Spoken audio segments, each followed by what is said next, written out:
Hello dear movers, this is Vincent Viss, and today we'll see a sequence we've done with my students during the month of May.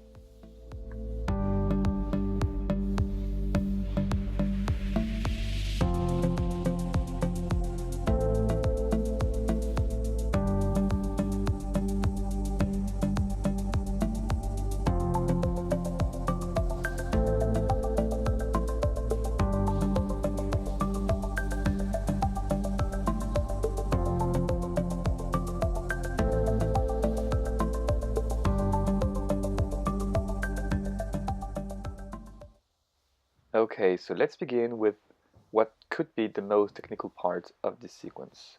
It's a move I call the rainbow or the tunnel, depending on its variations. To ease your brain into it, let's perform a few candlesticks. Once the feet are in the air, open the legs on the sides to find yourself in a straddle position. For now, I would like you to keep your hands close to your pelvis so that you can balance with your elbows as you decide to commit the weight from one foot to the other, looking at the foot that goes on the floor and lifting the opposite shoulder from the floor. As you swing from one side to the other, see how the weight is being transferred from one arm to the other and how the toes are receiving the weight on the floor as well.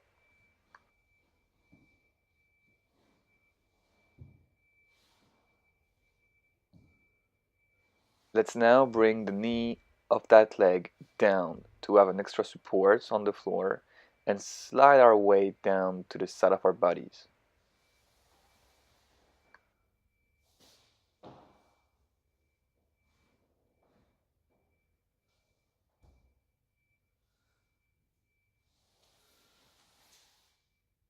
On the way down, remember to free that arm you're leaning towards. You can make a stupid version of it like I do, or find something a bit more sexier.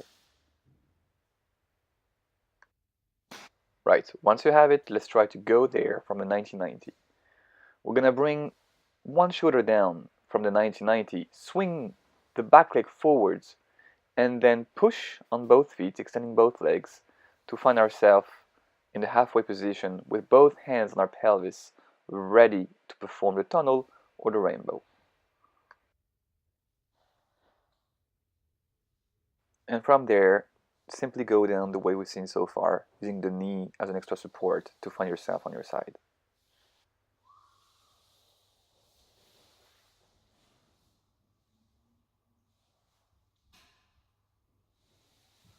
Practice until you can find a steady rhythm from one side to the other.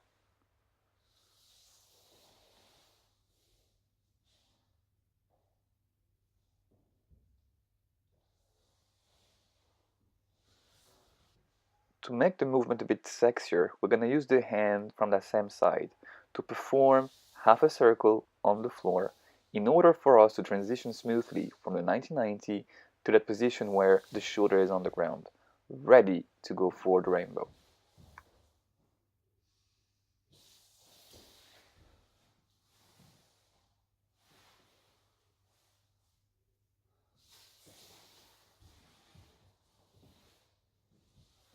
Having these elbows on the floor gives you the option to either keep the feet very close to the floor, sliding on the floor, or to swing them in the air for a more acrobatic move. So let's see now a few variations of the S-Rolly. You can find a tutorial of the S-Rolly on my YouTube channel, and I would suggest you to have a look first at this tutorial before you come back to our sequence. Today we will see variations inspired from modern dance or contemporary dance where there is more movement in the head and in the hip than the capoeira version of it.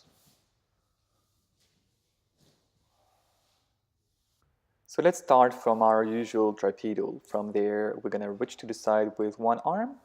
And instead of placing the foot that travels around the pivoting foot, we're going to shoot that leg between the remaining supporting arm and the support foot. So remember, in that move, the pivoting foot doesn't move. It is anchored on the floor.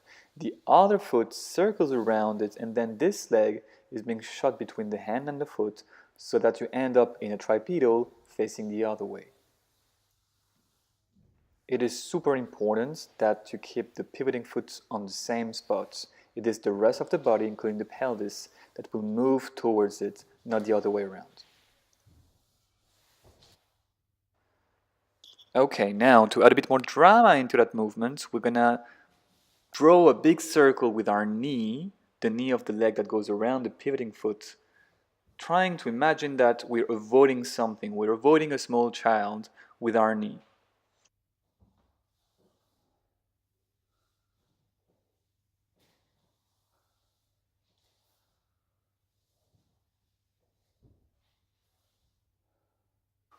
Once you got this bit right, let's try to look behind us as we perform the circle with our knee to have more of a neutral spine.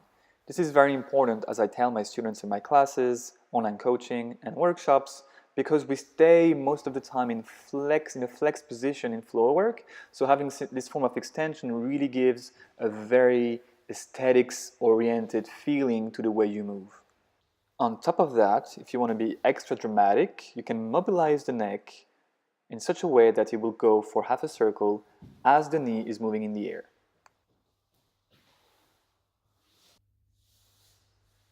Now let's see a very easy variation of the usual side rolls that we see a lot in floor work.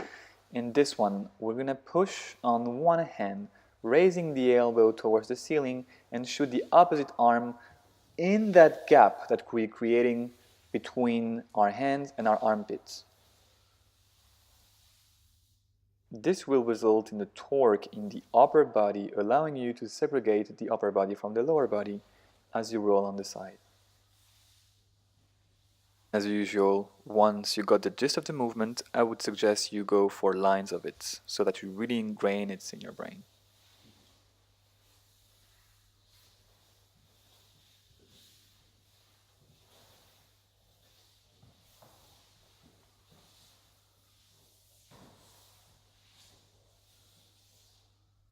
Let's try to see how the different pieces of that puzzle already go together. So coming back from the rainbow, we were lying down on the side. From there, I'm going to ask you to sit back up. And once you find yourself in the second bum cheek, extend the leg towards which you're going. So if we start rolling on the right shoulder to the right side, it is the right leg that will end up being extended. From there, you can lift the left heel and perform the variation of the S roll A we've just seen. From that position, we're gonna cross the bent leg over that extended leg and shoot the arm that's in the air under the armpit of the support arm to perform the side roll.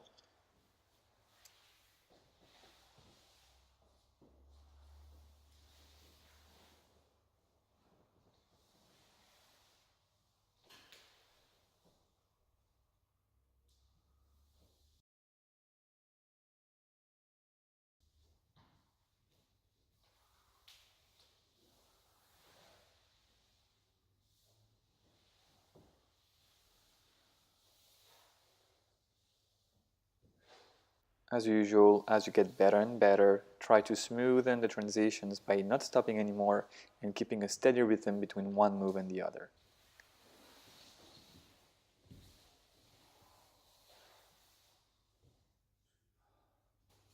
Right, to put the cherry on the cake, let's see this little move that we see a lot in modern dance, which I call the 1990 waves.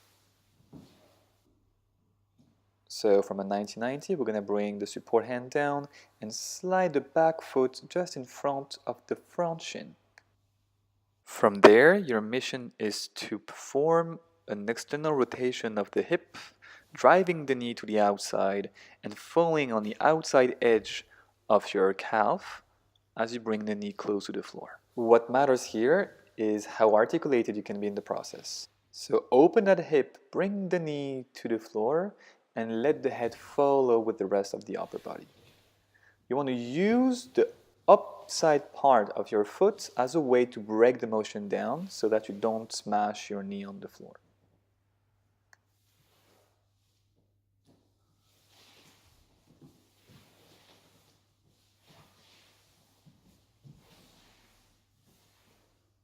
This 1990 wave is going to be leading us to the rainbow. Once the knee goes down and as the rest of the upper body falls, we want to bring straight away the shoulder on the ground to be able to perform smoothly the rainbow.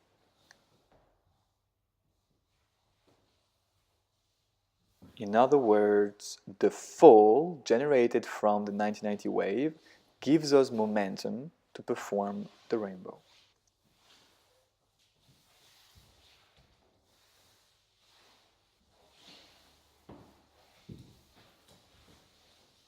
So hopefully now we're ready to go for the full sequence. I would suggest you to start with the 1990 back roll before jumping into a quicker 1990 wave into the full routine.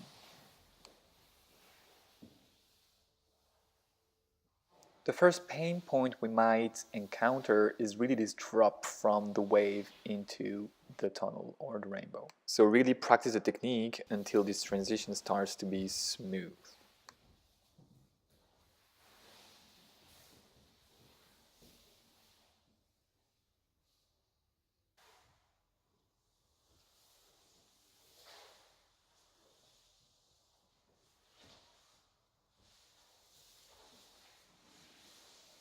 The second pain point is that moment when we transition back up from the rainbow.